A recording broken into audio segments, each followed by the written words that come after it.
Hey guys, it's Ashley here. Welcome back to my channel. It's your girl. She's back again for another part 2 of this series that we're doing here on YouTube. I'm doing actually. So basically the last video that I posted was just kind of giving you guys a background of my thoughts on the election on Toronto as a general, and I talked about the daily struggles of being a young adult in this city. So again, today this is going to be a continuation of that, but I'm also going to be doing another makeup review. So I'm going to talk to you guys about this MAC lipstick right here. Oh my gosh, it's so nice. I'm going to try to take it off, but I want to show you guys the color. Hold on. Ooh, look at this nice dark red here. So this is called Diva. This is a Diva lipstick from MAC. I bought this last year, a year ago, and it was actually for an event that I went to. I don't know if you guys saw the video, but I went to a red carpet event last weekend. It was so fun, so exciting. So I did buy it for that event for last year because I did volunteer there last year, but I wanted to wear it again, and I love wearing it. I love wearing it on like normal days because it's so pretty. Look at this color. It's so vibrant. Such a nice red. It's very, very nice on the lips. It's also very long lasting as well. I find like if you put a nice good like primer base, I find it doesn't work with a primer base. I tried doing that with like a lip primer that I got from MAC. I tried to put the base color and then put it on, but I don't know, I didn't think it really kept the lip color on as long.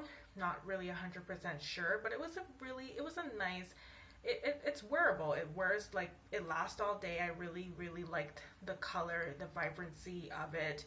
It's a beautiful fall color. I think this is really great for fall because people like their vampy lips during the fall, the red dark reds, the dark purples. I even have a dark purple lipstick that I got from a lady from Avon last week. I went to Fairview and she just said, "Oh, pick a lipstick." So I said, "Okay." So I picked the lipstick and it was like this nice dark purple red, like dark purple. I can't wait to wear it. So I'll show you guys that in another video. But it's beautiful. I really like the vibrancy. It does last long. It's very moisturizing on the lips. It doesn't feel very dry. You don't really have to retouch up. If you want to, you can, but it's not necessarily if you want to, because the color lasts like all day. Like I went to the red carpet last weekend and it lasted all day. Like it lasted for the whole night. It didn't come off really.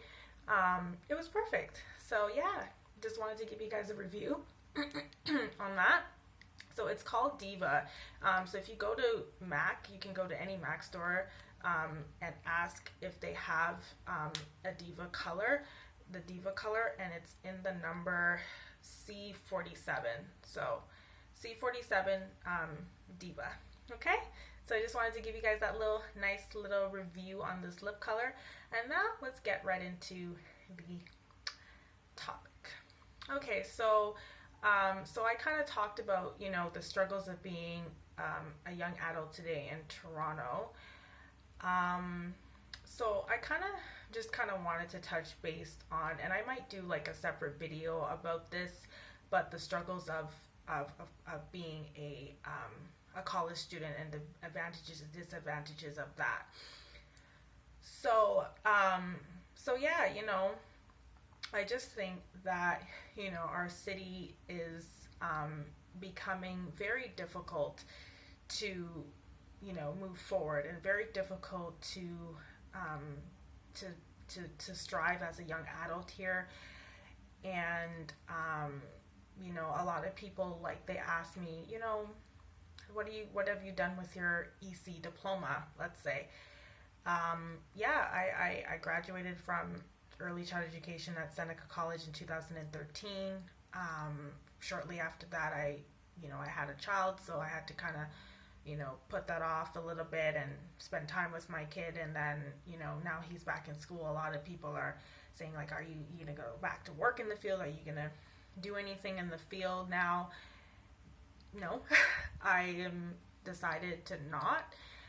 continue in the field of early childhood education.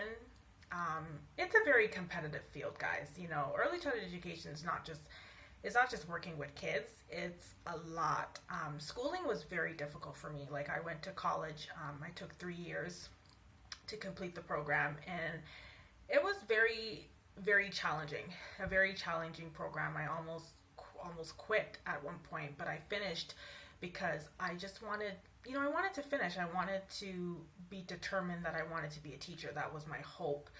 And after that, things didn't really necessarily work out in terms of the second part of it. Like the second part of it for me was to, move on to university and get the teacher's degree and go to teacher's college. But that was a lot of money. When I did the research, it would cost me more money and it would leave me in a lifetime of debt.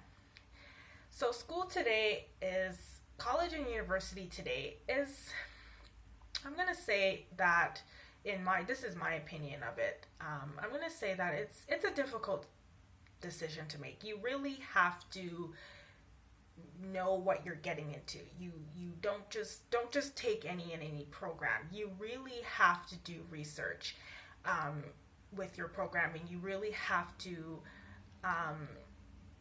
really know what fields are going to guarantee that career. Because a lot of the fields now, they're making it more difficult for us to get the jobs that we want, especially in the city. I find like, in Toronto right now, like, yeah, you can graduate school and you can have your diploma or your degree, but where is it taking you? Where is it really taking you in terms of finding that job? And we're in a very competitive world right now. Early childhood education, from I know, is very competitive. A lot of people are striving to be teachers.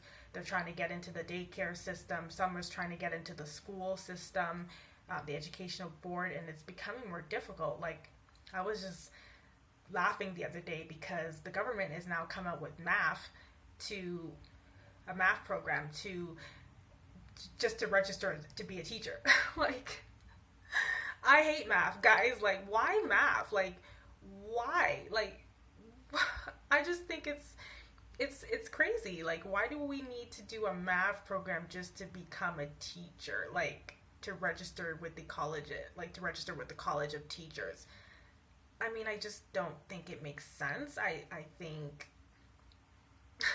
like, I don't know. I'm just laughing nowadays because Toronto has become this one big joke. Like, it's just funny. Like, the way how things are now, like, everything is just getting more complicated to get a job after school. Like, after you graduate college and university, they want you to already have the experience. They want you to, basically, like, they expect you to already know what you're doing in the field, but they also expect that you already have the experience. A lot of the colleges and university classes don't offer placements. So how on earth is a student that's coming out of school is already supposed to have experience? Because not everybody has that co-op placements or fields that they do the training before they get into,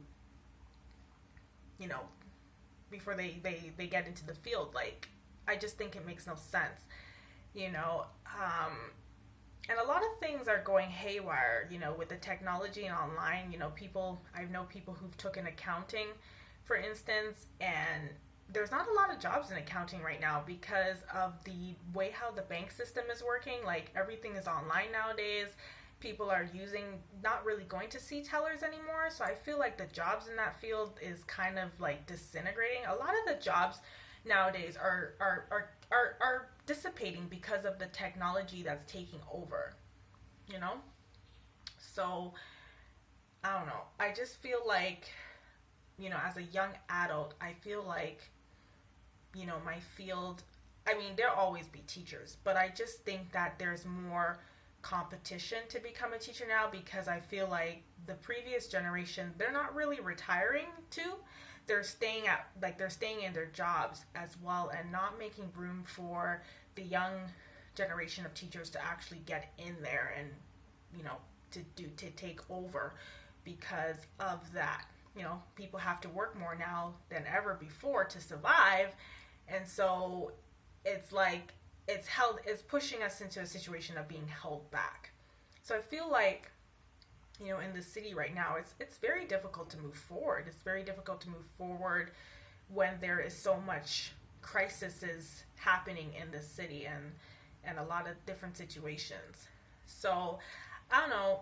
I believe that I'm going to talk about my college experience with you guys, give you guys a little bit of a background story about my college experience and why I have not pursued the early child education field anymore, and why I'm deciding to not continue that. I know a lot of people were not happy with me with that, but you know, it is what it is. Things have gotten difficult with that program and with that field, that I feel like it's not something that I can actually continue to do. Okay?